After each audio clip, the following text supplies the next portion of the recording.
Quoi de neuf, docteur? L'Algérie est un pays qui doit être combattu tous les jours. C'est un pays qui n'est même pas capable de prononcer le nom d'Israël, qui utilise le terme d'entité sioniste. C'est un pays où les Juifs ont apporté énormément dans ce pays, qui méprise toute son histoire, toute sa réalité. Il faut qu'il y ait un changement en Algérie. L'Algérie est l'Iran du Maghreb. Il faut qu'il tombe comme il faut que les mollahs tombent. Qui c'est qui a dit ça? Je viens d'un combat judiciaire, un combat médiatique. Nous sommes quelques-uns. J'ai cité Meir Habib. Il y a aussi Jules William Goldanel. Donc, nous sommes, considérons-le ainsi, nous aussi des soldats d'Israël. Des soldats d'Israël. Non, c'est... Ce tournant judiciaire, le procureur de la Cour pénale internationale demande un mandat d'arrêt contre Benyamin Netanyahou, le Premier ministre israélien accusé de crimes de guerre et de crimes contre l'humanité à Gaza. Maître Olivier Pardo, je rappelle que vous êtes l'avocat français de Benyamin Netanyahou, le Premier ministre israélien. Non, c'est... L'Algérie est un pays qui doit être combattu tous les jours. Non. T'imagines l'hospitalité?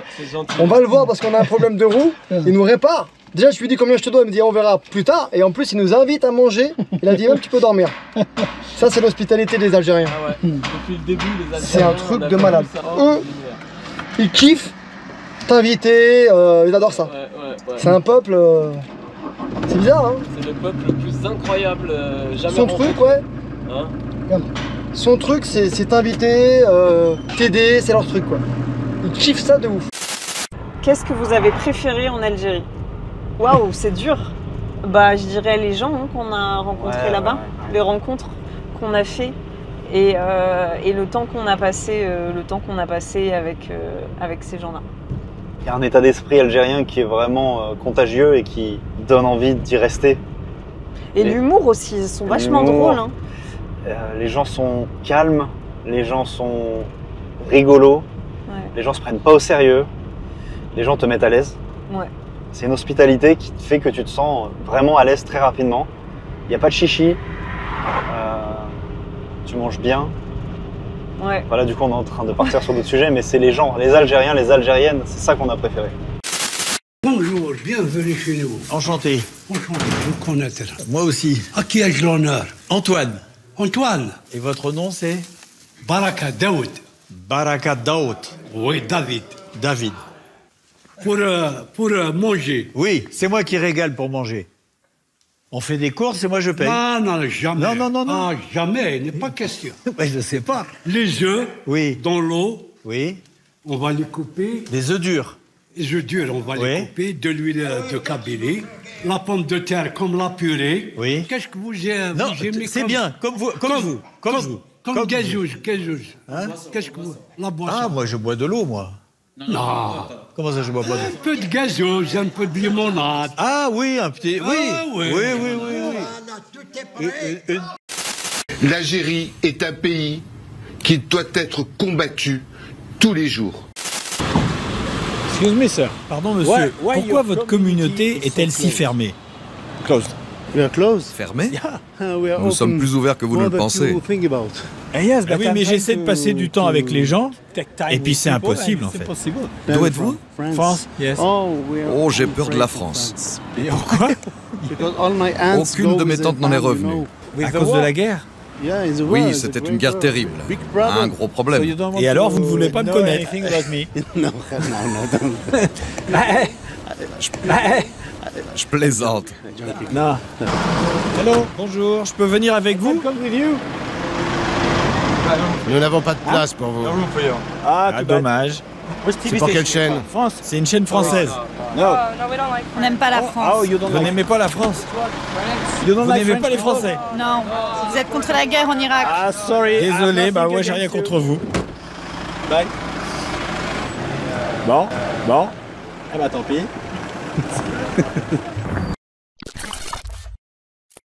Les actions israéliennes nous donnent l'impression que le droit international n'existe pas, ou que ce droit ne s'applique pas à ce pays. Il semble ne plus y avoir de limites, plus de lignes rouges. Nous vivons dans un monde sans loi. C'est effrayant. Et Israël sème le chaos dans la région, dans l'ensemble du Moyen-Orient. Son comportement est indigne d'un État membre des Nations Unies. Ben, moi, je parle du droit international. Après, vous pouvez parler du moi, je vous le dis. vous voulez. On s'en fout moi, du je droit vous cite le droit international. international. Le droit international ne va pas réécrire l'histoire David d'Israël, Antonelli monsieur. s'en fout du monde entier. Il s'en fout des États-Unis. Il s'en fout de la France. Nous sommes les témoins d'agressions répétées. Nous sommes les témoins du bombardement de la capitale du Liban, de l'occupation de nouveaux territoires en Syrie, au Liban, en Palestine. À Gaza, Israël a recours à la famine comme méthode de guerre, en violation flagrante du droit humanitaire international. Il n'existe aucune politique de famine à Gaza et il n'y a pas de famine à Gaza.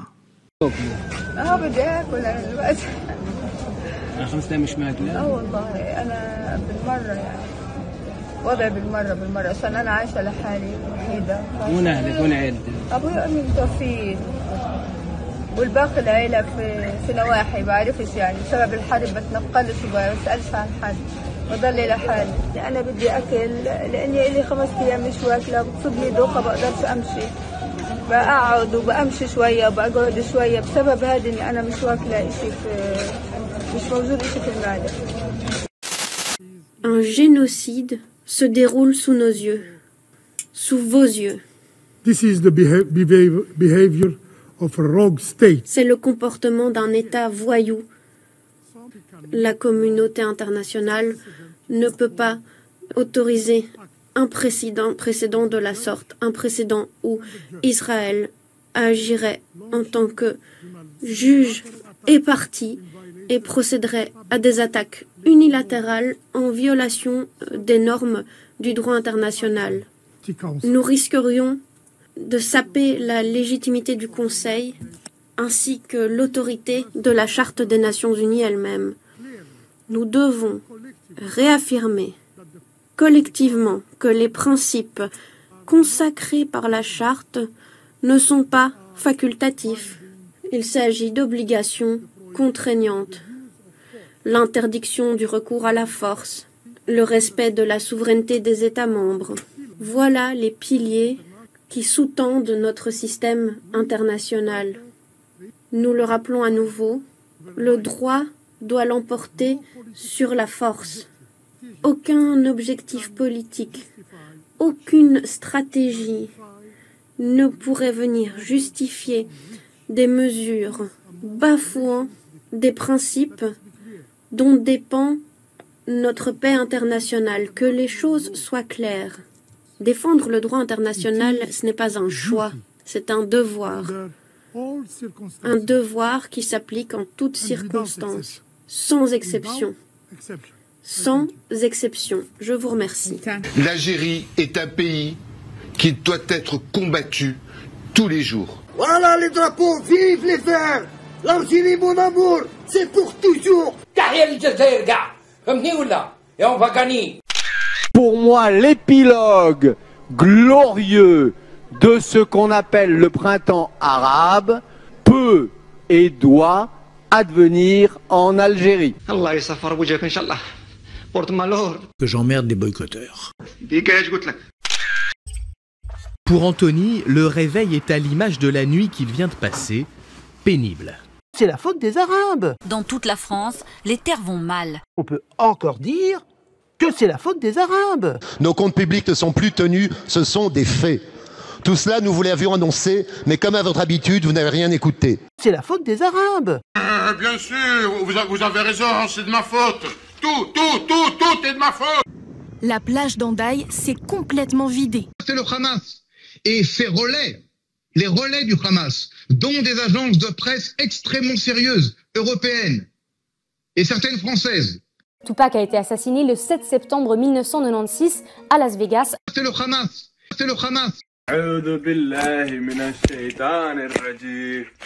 Déjà, c'est de dire l'impunité avec laquelle ce contrôleur aérien s'est permis de crier, avec quelle impunité il s'est permis de crier Free Palestine, le nouveau, si je puis dire, Al Hitler version 2025. Les mecs sont possédés. Les mecs sont possédés. Ça a réveillé un antisémitisme dormant, c'est-à-dire qu'en 2025, vous pouvez pas dire mort aux juifs, hein, mais vous pouvez dire Free Palestine. Donc c'est une manière détournée de dire la même chose. En fait, on sait très bien que ça veut dire ça. Mais qu'est-ce que c'est que ces conneries?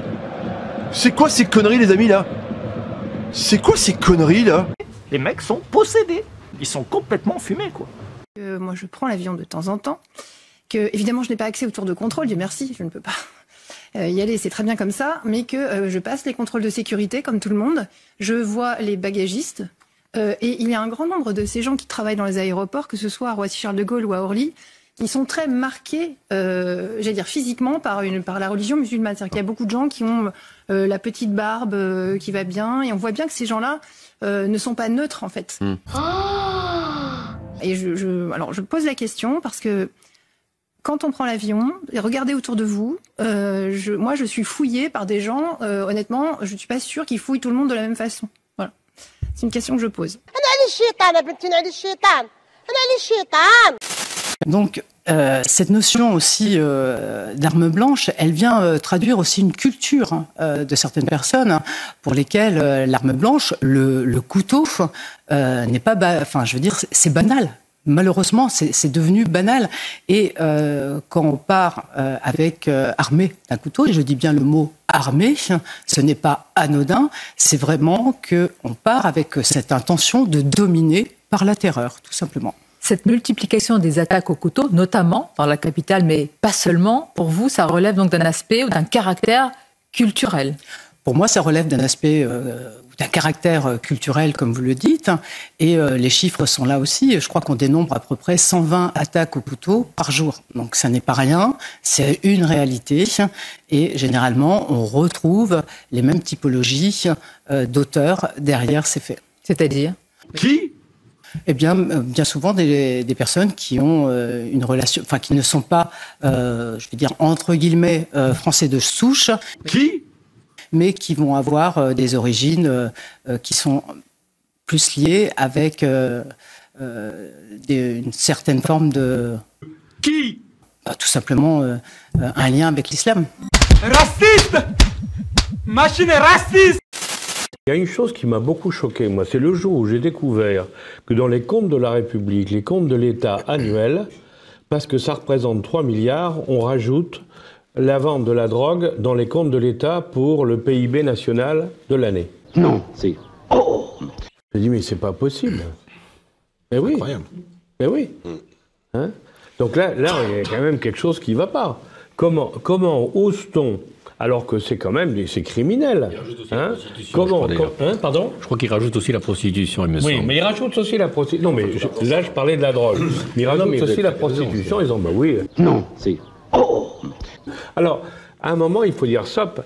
Si l'État dit oui, mais ça rapporte de l'argent, c'est bien, alors allons jusqu'au bout. Devenons totalement, effectivement, un narco-État, et puis la vie sera belle. On peut encore dire que c'est la faute des Arabes. Et je prends l'exemple de l'Algérie. Vous avez des millions d'Algériens qui présentent des risques majeurs, qui peuvent sortir un couteau dans le métro, dans une gare, dans la rue, n'importe où, ou prendre une voiture et rentrer dans une foule.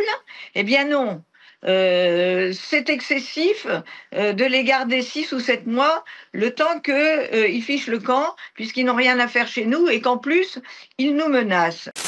1, 2, 3, vive l'Algérie! 1, 2, 3, vive l'Algérie! La montée de tensions régulières avec l'Algérie, avec chaque jour des propos outranciers qui sont tenus de plus en plus excessifs. Je pense aux propos de M. Zemmour qui disait ce week-end que la colonisation de l'Algérie a été une bénédiction. L'Algérie n'existe pas, c'est une invention de la France, ma chère Léa. Je pense aussi au fils d'un ancien président de la République qui appelle, je cite, à brûler l'ambassade d'Algérie en France. Tout le monde sait bien que dans cette affaire, je n'ai rien à me reprocher. Je pense aussi à cette ancienne tête de liste aux élections européennes qui disait que l'Algérie a du sang sur les mains. Au final, tout cela constitue une escalade dangereuse basée sur une avalanche de contre-vérités qui n'est d'aucune efficacité en matière de politique publique. Une escalade dangereuse parce qu'elle attise les tensions dans un monde qui en a franchement pas besoin. Dangereuse pour notre cohésion nationale parce que, et ça a été dit tout à l'heure, 12% des Français entretiennent un lien avec l'Algérie. Si vous voulez que je dise 1, 2, 3, viva l'Algérie, bah en fait vous allez être très déçus. Petit frère, tu parles trop. Tu nous déconcentres, on est en train de bagarrer. Les mensonges et les bobards, c'est le thème d'aujourd'hui. Le peuple algérien a un problème d'identité, je le dis avec beaucoup d'amitié pour les Algériens parce que j'en ai beaucoup fréquenté. Son identité s'est faite négativement sur la haine de la France. C'est ce qu'on lui a proposé et il s'est accroché à ça. C'est lamentable. C'est lamentable. C'est lamentable. On vit une époque, je sais pas, c'est au plus menteur. Je connais peut-être mieux l'Algérien que toi, tu ne me connaîtras jamais. J'ai été élevé avec eux, je les côtoie tous les jours et je vis avec eux. Et je les aime plus que pratiquement tous les Français que j'ai pu côtoyer parce que c'est des mecs qui me correspondent. C'est des gars qui sont comme moi, c'est ma mentalité, tu vois, une mentalité franche, directe, honnête. Et puis on se prend pas la tête. Le peuple algérien a un problème d'identité, je le dis avec beaucoup d'amitié pour les Algériens parce que j'en ai beaucoup fréquenté. Les Algériens, ils veulent juste qu'on les respecte. Il n'y a pas des gens qui les titillent un petit peu, Toujours. Enfin, ça, c'est le jeu des relations internationales. Mais les Algériens demandent juste à ce qu'on les respecte, par exemple. Tebboune, il arrive au pouvoir, il dit « Je ne demande pas d'argent. Je veux qu'on me respecte. » L'Algérie est un pays qui doit être combattu tous les jours. J'appelle tous les musulmans à s'assimiler et à renoncer à la pratique de l'islam, Vous allez la voir, votre race aryenne en France. Vous inquiétez pas. Les musulmans, les Africains, les Maghrébins, ils vont partir de leur plein gré de cette France pourrie. Et vous croyez quoi? La France va s'écrouler. Eh oui, beaucoup font tourner le pays, vous avez pas l'impression de croire, vous voyez, vous avez qu'une visu de l'émigré qui vient demander des papiers ou du branleur qui vend du shit en cité. Moi, je vous parle pas de cela, moi. Le vrai musulman qui vient ici. Les musulmans, vous savez pourquoi vous avez mon respect? Je vais vous expliquer un truc. Je suis allé faire une livraison dans une maison de retraite. Et je vous jure, ce que j'ai vu, je suis resté choqué. Que des personnes âgées de couleur blanche. Je vous jure que c'est vrai. Et je me suis dit, mais il n'y a pas de retraités chez les musulmans. Ils sont pas à la retraite. Ils sont pas vieux, ils vieillissent pas. Et j'ai réfléchi. Et je me suis dit, ah oui, c'est vrai que chez les musulmans, la maman, c'est sacré. Ils la laissent pas pourrir dans une maison de retraite juste pour l'argent immobilier, en fait. Moi, je vous jure, j'ai vu et j'ai entendu des personnes âgées dire, moi, mon enfant m'a mis là juste pour vendre la maison. Juste pour prendre la maison et la revendre et se la partager avec son frère. C'est une personne âgée qui m'a sorti ça à la maison de retraite. Elle m'a dit, moi, mon fils, avec son frère, m'a mis en maison de retraite parce qu'il voulait revendre la maison. Chez les musulmans et même chez d'autres religions, je vous jure que ça, tu le vois pas. Il y a que chez les Français, en fait, que ça se fait, ça. Je suis désolé ce que je veux dire, mais c'est une pure vérité. Allez par vous-même dans les maisons de retraite, vous verrez la moitié et 90% ou même 99% des gens qui y sont,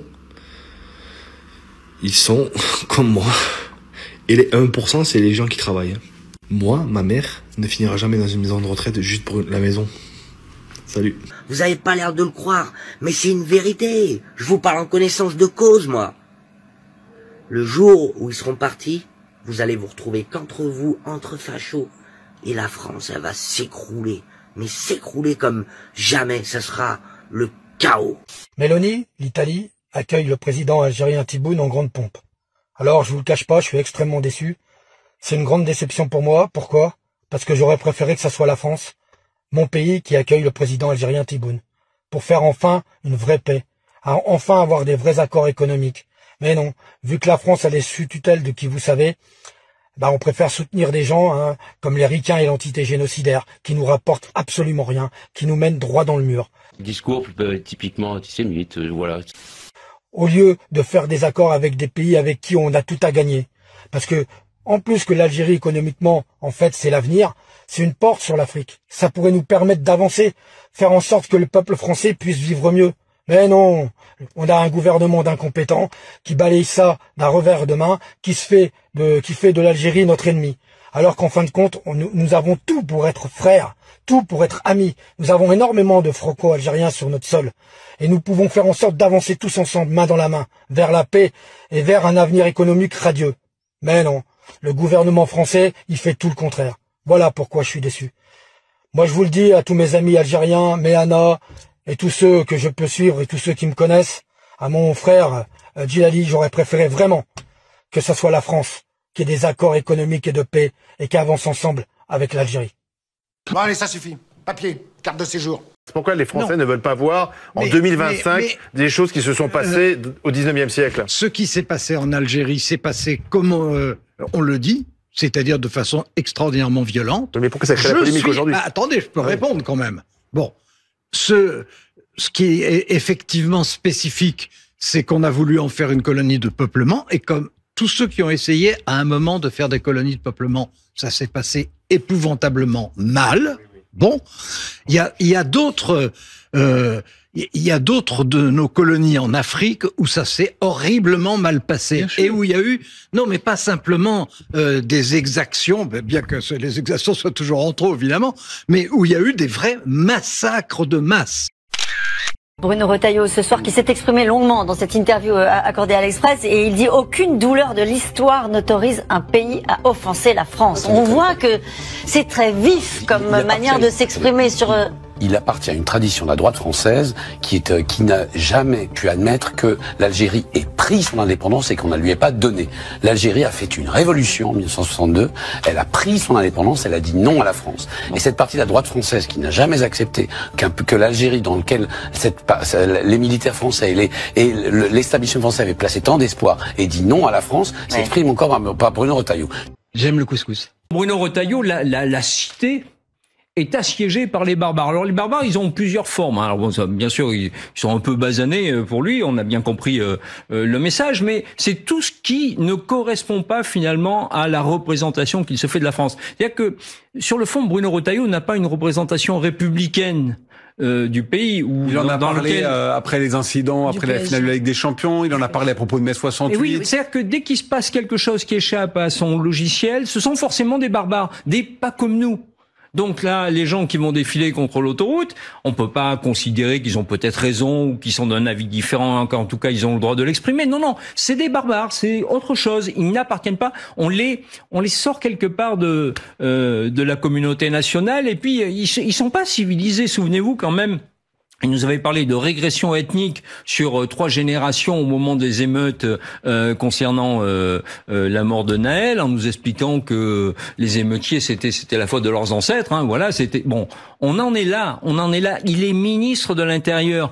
Un ministre de l'Intérieur, il est censé quand même maintenir la concorde nationale. Là, il est en train d'exploser complètement. J'aime le couscous.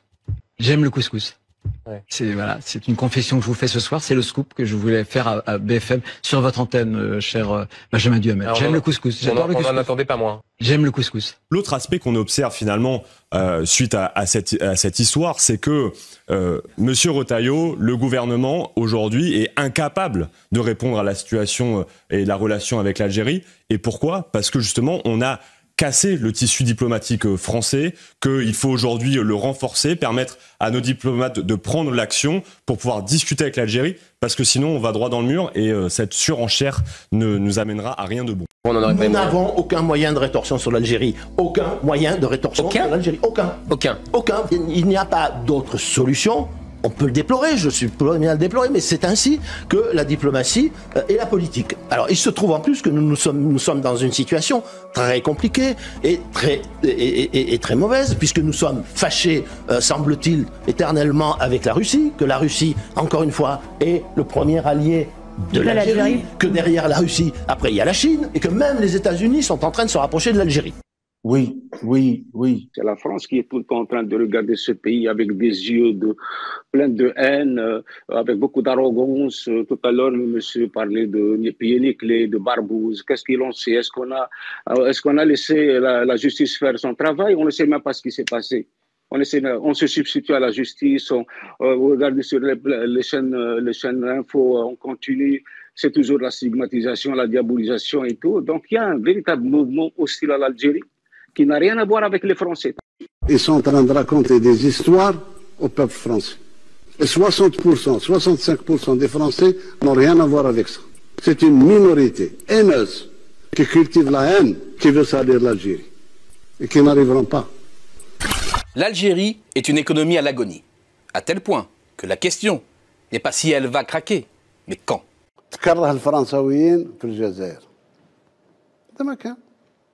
À force de multiplier les sorties agressives contre l'Algérie, Retailleau ne défend pas la France, il l'affaiblit. Chaque déclaration humiliante ferme des portes diplomatiques, isole Paris et offre à l'Italie des contrats et une influence croissante au Maghreb. Bienvenue, présidente Tebboune. Merci pour votre visite. Regarde le destin. Dans la même semaine que moi je m'apprête à me rendre chez vous, vous êtes reçu dans mon pays avec tous les honneurs et le respect qu'on vous doit. D'abord du président de la République. Après, vous vous êtes rendu au Vatican. Merci pour votre message de paix et tolérance parmi les religions. L'année prochaine, le pape pense de venir chez vous. Le pape, c'est un saint augustinien, d'un saint Augustin, né et vécu en Algérie. Je vais avoir l'honneur de visiter la basilique de Saint Augustin à Annaba, un signe de respect. Avec cette visite, vous avez fait beaucoup de jaloux en Europe, mais ça ne regarde pas. Et à la fin, Giorgia Meloni, avec tout son charme italien, mais vous vous êtes défendu de pair à pair avec votre aplomb. Joli bouquet de fleurs, rappelez-vous, frère un jour, frère pour toujours. Pendant que Retailleau joue aux guerriers du passé, la France perd des marchés, du respect et sa place stratégique. Ce n'est pas l'Algérie qui nous humilie, ce sont nos propres dirigeants à courte vue. La diplomatie exige de la vision, pas de la posture. La France mérite mieux que des croisades idéologiques. Dites-moi ce que vous en pensez en commentaire.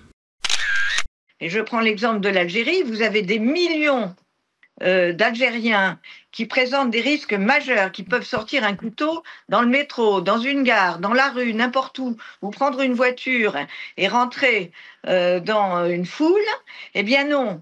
C'est excessif de les garder 6 ou 7 mois, le temps qu'ils fichent le camp, puisqu'ils n'ont rien à faire chez nous et qu'en plus, ils nous menacent. Gaza est un test de résistance. Et ce qu'il a montré, c'est un Occident raciste, quelle que soit la manière dont vous voulez définir le terme. Le point est que ce qui se passait pour les Gazaouis, si cela se produisait ou était infligé à n'importe quel Européen, vous n'auriez pas cette réaction, non pas blasée, mais cette complicité. Nous sommes, en termes juridiques, vous savez, complices avant, pendant et après le fait. Parce que le sionisme, c'est ça.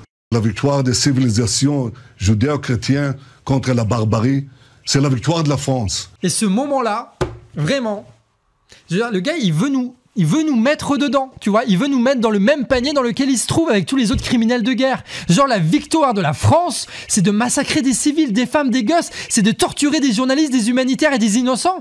C'est ça la victoire pour la France? Non. Et je prends l'exemple de l'Algérie. Vous avez des millions d'Algériens qui présentent des risques majeurs, qui peuvent sortir un couteau dans le métro, dans une gare, dans la rue, n'importe où.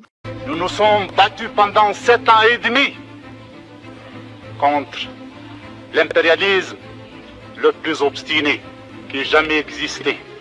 Nous n'avons pas le droit de penser à mieux manger quand des gens tombent en Angola, en Mozambique, en Afrique du Sud.